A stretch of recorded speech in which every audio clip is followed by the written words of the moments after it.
Un cordial saludo. Mi grupo y yo vamos a presentar nuestra Gallery Work sobre nociones fundamentales del análisis del discurso. Y nuestro grupo está formado por Crisbel Sarcé, Sandra Padilla y Dianeris Rodríguez, su servidora. Yo les voy a hablar sobre el discurso. Y un discurso es una forma de comunicación en la que un emisor construye un mensaje y lo transmite a un receptor utilizando un código, que usualmente es el lenguaje, a través de un canal que puede ser oral o escrito. Los tipos de discurso: está el discurso argumentativo, que intenta convencer o persuadir acerca de algo. El discurso descriptivo, que intenta mostrar las características de lo expresado sin emitir una valoración personal. El discurso expositivo informa acerca de algo de manera objetiva, clara y ordenada. Y el discurso narrativo, que refiere a hechos que se expresan en un contexto de tiempo y espacio y que pueden ser reales o imaginarios. Ahora les voy a hablar sobre los géneros discursivos. Y los géneros discursivos son una serie de enunciados del lenguaje que son agrupados porque tienen ciertas similitudes en su contenido temático, su estilo verbal y su composición. ¿Cómo se clasifican los géneros discursivos? Según su temática y su estructura, los géneros discursivos se clasifican en grupos más reducidos. Género epistolar, que está la carta y el email. Los géneros literarios, que está la narrativa, la lírica y el drama. Y géneros periodísticos, que está la crónica, noticia, entrevista, entre otros. Los géneros discursivos, bueno, la riqueza y diversidad de los géneros discursivos es inmensa, porque las posibilidades de la actividad humana son inagotables y porque en cada esfera de la praxis existe todo un repertorio de géneros discursivos que se diferencian y crecen a medida de que se desarrollan y se complica la esfera misma. Aparte, hay que poner un relieve, una extrema heterogeneidad de los géneros discursivos orales o escritos. La clasificación de los géneros discursivos. Bueno, se denomina género epistolar aquel cuyas obras se construyen a partir de una sucesión de cartas intercambiadas por los personajes principales. Esas epístolas permiten la construcción de la trama. Como les dije, es carta o mail. Los géneros literarios son los distintos grupos o categorías en que podemos clasificar las obras literarias atendiendo a su contenido y estructura. Tenemos el género narrativo, que es aquel que se caracteriza porque el autor presenta hechos legendarios, haciéndolos pasar por verdaderos o basándose en la verdad. El género lírico era el género por el cual el autor transmitía sus sentimientos, emociones o sensaciones por un objeto o una persona que le servía de inspiración. Y está el dramático, que se basa más en hechos teatrales. El género periodístico es un estilo reciente de información caracterizado por fuentes de difusión, los medios modernos y la prensa escrita. Bueno, tenemos la noticia, que es comunicación o informe que se da acerca de un hecho o suceso reciente. En especial se divulga en un medio de comunicación. La crónica es la narración histórica que generalmente está escrita y que recoge hechos de orden cronológico. Y la entrevista es una reunión de dos o más personas para tratar un asunto, generalmente profesional o de negocios.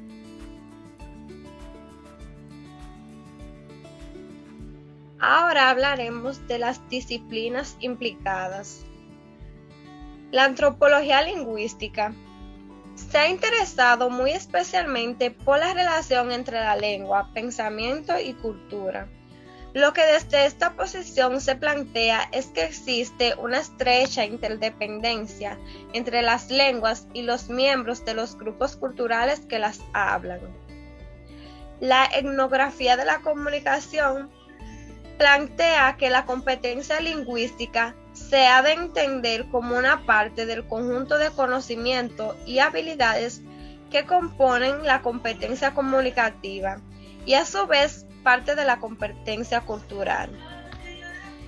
El análisis de la conversación es el nombre con el que se conoce la propuesta que se ha centrado en el estudio de la conversación cotidiana, no planificada ni orientada a un fin establecido y negocio previamente por sus participantes. La sociolingüística interracional recoge las aportaciones de la etnografía de la comunicación y procura integrar en una misma propuesta las otras aportaciones precedentes de las perspectivas microsociológicas a las que nos acabamos de referir. La psicolingüística tiene el papel de la interacción comunicativa entre los individuos como el motor principal de la adquisición y el desarrollo de la lengua. El pensamiento filosófico se ha preocupado del lenguaje y del papel que esta capacidad o mecanismo ocupa y desempeña en la vida de los seres humanos. Les voy a hablar de la noción de discurso. Hablar de discurso es hablar de una práctica social, de una forma de acción entre las personas que se articula a partir del uso lingüístico contextualizado, ya sea oral o escrito. Desde el punto de vista discursivo, hablar o escribir no es otra cosa que construir piezas textuales orientadas a unos fines y que se dan en interdependencia con el contexto. Las unidades de análisis. Entre los aspectos que caracterizan los estudios discursivos está que se toman como objeto de análisis datos empíricos, ya sea parte del principio o de que el uso lingüístico sea parte del contexto.